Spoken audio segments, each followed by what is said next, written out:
Hello అండి. చేపల పులుసు తయారీ విధానం తెలుసుకుందాము.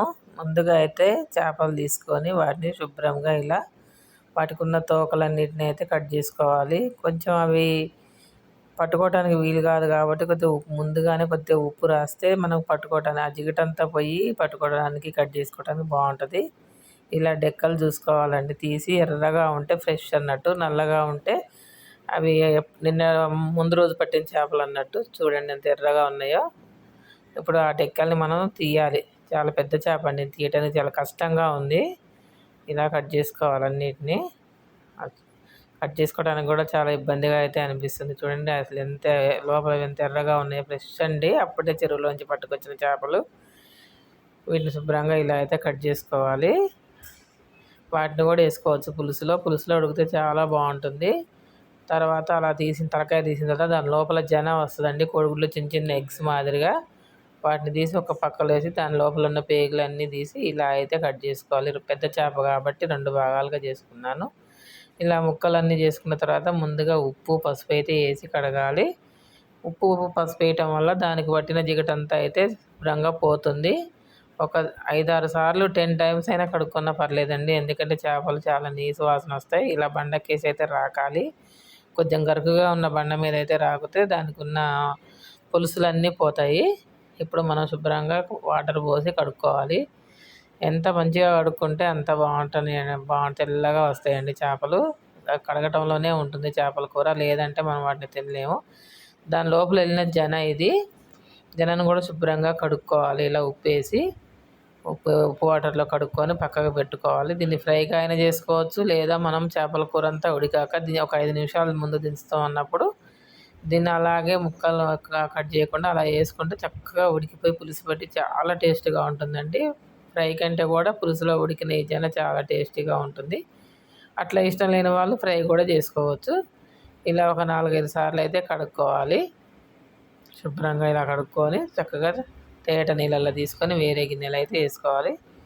ఇప్పుడు మనం ముందుగా ఉప్పు పసుపు వేసుకున్న చేప ముక్కల్ని కూడా అలాగే వాటికి లోపల అంతా ఇలా పంక పట్టి ఉంటాయి కదా, ఒక్కొక్క ముక్కని లోపల వాటికి బ్లాక్గా కూడా వస్తాయి. అవన్నీ శుభ్రంగా కడుక్కోవాలి. ముక్కలన్నింటినీ ఒక్కొక్కదాన్ని ఒక్కొక్కటిగా తీసుకుంటారు. శుభ్రంగా కడుక్కోవాలి. మనం కడిగే విధానంలోనే ఉంటుందండి చేపల కూర. అలా చూడండి ఎంత ఉప్పు పసుపు వేసి కడిగి నేను తర్వాత మజ్జిగ వేసానండి. మజ్జిగ వేసి కడగటం వల్ల కూడా దానికి ఉన్న నీసు వాసన అయితే పోతుంది. చక్కగా మజ్జిగ వేసి ఇలా మొత్తం కడుక్కోవాలి 2-3 సార్లు. చూడండి తేట నీళ్ళు పోసి కూడా కడిగాను. ఎంత ఫ్రెష్గా అయితే ఉన్నాయో చూసారా, ముక్కలు అయితే తేటగా ఎంత బాగున్నాయో. ఇలా కడుక్కోవాలి. కడుక్కున్నాక వాటిని పక్కన పెట్టుకొని ఒక కడాయి అయితే పెట్టుకొని నేనైతే 1.5 కేజీ చేపలు తీసుకున్నానండి.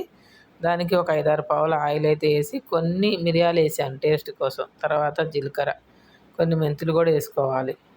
ఇలా నూనెలో అవి చిటపట వేగాక మనం ఒక పెద్ద 2 ఉల్లిపాయ గడ్డలను అయితే కోసుకొని ఇలా చిన్న చిన్న ముక్కలు వేసుకొని ఆయిల్లో వేసుకొని ఎర్రగా వేయించుకోవాలి. పచ్చిగా కాదండి, బాగా ఎర్రగా వేయించుకోవాలి. తర్వాత కొద్దిగా పసుపు, తర్వాత అల్లం వెల్లుల్లి, ఉప్పు వేసుకోవాలి. ఉప్పు వేసుకున్న తర్వాత అల్లం వెల్లుల్లి పేస్ట్ కూడా వేసి ఆయిల్లో చాలాసేపు అయితే మనం మగ్గనియాలి. అల్లము పచ్చివాసన పోయేంతవరకు వేయించాలండి. ఇలా వేగిన తర్వాత అంటే చేపలను ఉప్పు కారం పట్టించి కూడా అట్లా కూడా పెట్టుకోవచ్చు. ఇట్లా చేసుకుంటే ఇంకా బాగుంటుంది.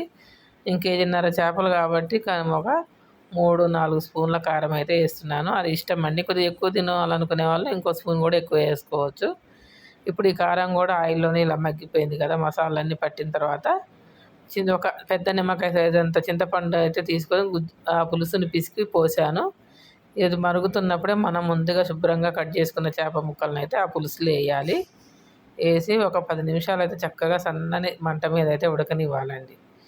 ఉడికిన తర్వాత అది చేప మంచిగా ఉడికిన తర్వాత మెంతి పొడిని అయితే తీసుకున్నాను. జీలకర్ర మెంతులు వేయించి పొడి చేసుకుని చల్లాను.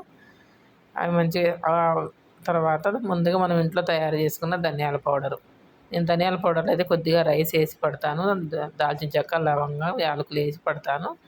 అప్పుడు మనకు ఆ పులుసు బియ్యం వేయడం వల్ల గ్రేవీ చిక్కగా వస్తుంది, చాలా టేస్టీగా కూడా ఉంటుందండి. ఇప్పుడు అది ఉడుకుతున్నప్పుడే నేను జనేసా, చూసారా, చెప్పా కదా, మన పులుసు ఉడుకుతున్నప్పుడే జన వేసుకుంటే గట్టిగా బాగుంటుంది పులుసులో. అట్లా ఫ్రై ఇష్టం లేని వాళ్ళు ఇట్లా వేసుకొని కూడా తినవచ్చు, చాలా బాగుంటుంది. ఇది మళ్ళీ ఒక 5 నిమిషాలు అయితే మనం సన్నని మంట మీద ఉంచుకొని ఇలా నూనె తేలేంత వరకు అయితే ఉండనివ్వాలి.